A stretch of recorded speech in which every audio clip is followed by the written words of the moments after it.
I'm Virginia. I'm a wife, a working mom who works a hybrid corporate job, but I'm also a wellness coach who loves to travel, and I've lost over 45 pounds. And I've learned that staying healthy isn't about having a perfect routine. It's about knowing what's coming, preparing for what you can, and being willing to pivot when life happens. So today I'm taking you through my Sunday reset and my 3 Ps: plan, prepare, and pivot. It is Sunday afternoon, and I usually use an hour or so on Sundays to really get prepared and get ahead for the week. One of the questions I am often asked by clients, coworkers, friends is, what do you do? What is the best way for you to get ready for the week ahead? Inundated with gorgeous content about meal prepping and meal jars and make ahead. I have thousands of those videos saved, and I don't have time to actually execute it. The 3-step process. I plan, I prepare, and I pivot. Let's talk about step 1, which is plan.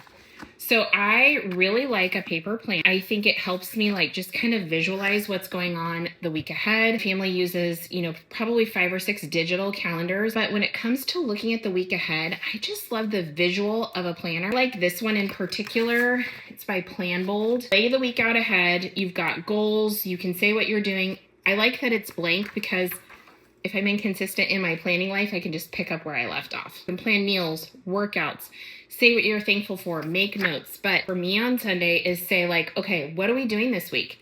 Am I traveling for work? Do I have a work commitment at lunchtime? Are my kids home for all meals? Or are they back in school and doing some hot lunch? Maybe my daughter's working and she doesn't eat dinner at home that night. Planning ahead allows me to save on food waste because I'm not overbuying because we're not going to be home for 5 meals, and I'm not underbuying, which leads me to panic shopping at the grocery store. I can figure out how many breakfast, lunch, and dinner items that I need. I grocery shop Thursday or Friday for a couple of reasons. It helps me stay on track with my nutrition if I've prepped some of my food ahead for the weekend ahead. I'll put an example of my grocery list here, but really and truly, I buy the same things. 3 packs of a ground lean meat, ground turkey. We prefer ground chicken. I buy 1 to 2 packs of chicken breasts. And then if it's a week where we're eating red meat, because we only eat red meat every other week, because it's kind of a lot, a burger or maybe a thinly sliced steak. Those are the fresh proteins I buy. We eat the same vegetables and we eat the same fruits. Probably like most people, right? Grapes, berries, bananas, apples, lemons, limes, and then, some bagged salads. And then I focus on a grain. We've been doing quinoa a lot lately, but you could do, rice or potatoes or whatever you want to do. I always, in addition to the favorites, right?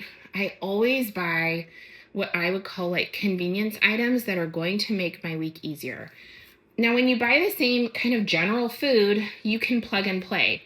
We eat bowls, wraps, quesadillas, tacos, pasta night, stuffed potatoes, kind of like what most people eat, right? But it allows me to then go into the next phase is preparation. And I thought that's what we would do together today, is I would kind of show you what I've prepped already before I started this video. And then we're going to prep something together. So I always, when I get strawberries home, they stay, for me, most fresh if I wash, clean, whatever, and then cut the tops off. Berries will last so much longer if you do that. This is a cantaloupe. Again, when we have fruit that's washed and cut and ready to go, it never goes to waste. I prepped some of this yesterday, but it's still valid. So this is a container of quinoa. I make quinoa like I make rice. I use a 2-to-1 method. I will say, you can tell me you don't like this, but I don't care. I use butter and salt when I make quinoa because otherwise it tastes like dirt. It's better that way. And then this is what's left of a pound of ground chicken, tacos, soups, whatever you want. It's so important to at least have 1 container of a prepped protein on hand, and you can make it into whatever you want to make it. All right, now it's time for us to make something together. This is a pack of the thinly sliced chicken breasts from Trader Joe's. And I love a crock pot year round. I don't like to sit over a hot anything during the summer. I find it so easy to just turn this on, and then this afternoon we're going to be in the pool, or I'm reading a book, or whatever I'm doing, or I'm spending 3 hours editing this video.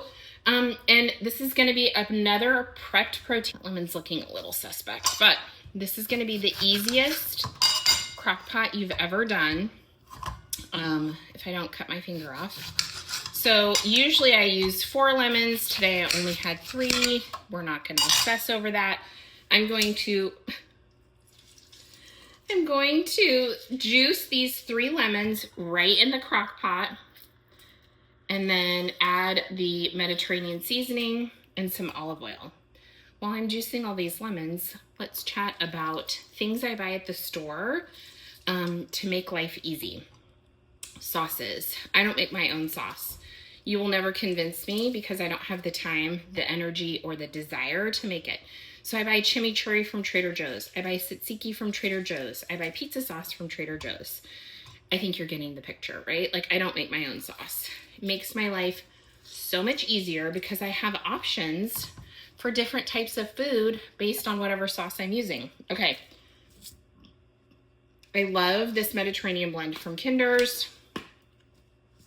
So we're just going to put it all over the chicken. I'm also really loving lately things like Trader Joe's has fire roasted peppers and onions. I defrost those in the microwave, and then I squeeze all the water out, and they add like the best flavor to a lot of food. Olive oil. Use a gluggish. Basically, the lemon juice and the seasonings and the olive oil are just gonna like enhance the flavor. This is gonna cook on low for 6 hours. I'm gonna shred it, and then I can put it in salads. I can put it in wraps. I can put it in a bowl. It has like a Mediterranean flavor profile, but it's very neutral and super versatile.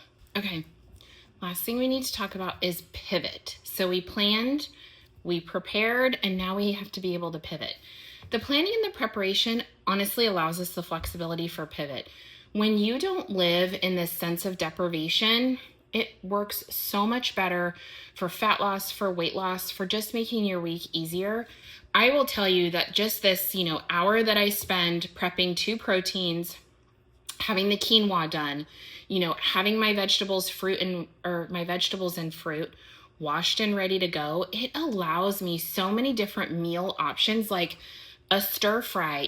I can do a lot of different things with the food that I have, and I'm not like ordering Chipotle or going to the grocery store and just kind of buying whatever sounds good because I'm starving or don't feel like cooking.